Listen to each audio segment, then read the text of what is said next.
انتہائی قابل احترام حجاج کرام، حج کا طریقہ یا عمرہ کا طریقہ انتہائی آسان ہے، اس میں کوئی مشکل نہیں ہے۔ دین پورے کا پورا اللہ تعالیٰ نے بہت آسان بنایا ہے۔ وما جعل علیکم فی الدین من حرج، بس ہم نے اس کو ٹھیک سے سیکھنا ہوتا ہے اور اس کو پوری طرح سے دل کے حضور کے ساتھ ہم نے اس کو بجا لانا ہوتا ہے۔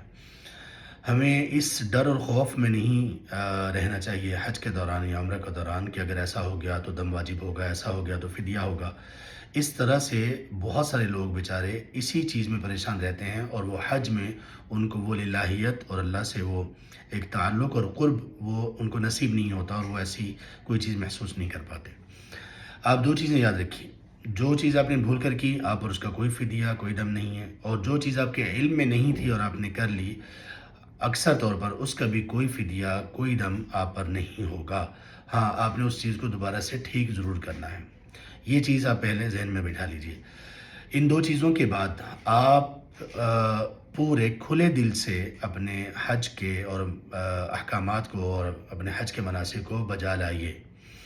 آپ احرام کی پابندیوں میں اگر احرام میں ہیں تو پابندیوں کو خوب اچھے طریقے سے نبھائیے، لیکن اس پر اپنے آپ کو اس خوف میں اتنا مبتلا نہ کیجیے کہ آپ کے اذکار، آپ کی دعائیں اور آپ کی وہ اللہ سے جو ایک تعلق کی کیفیت ہے وہ بہت متاثر ہو جائے۔ اللہ تبارک و تعالیٰ ہمارا حج اور ہمارا عمرہ قبول فرمائے اور اس طرح سے کرنے کی توفیق دیں جیسے اللہ تعالیٰ ہم سے چاہتے ہیں۔ بارک اللہ فیکم۔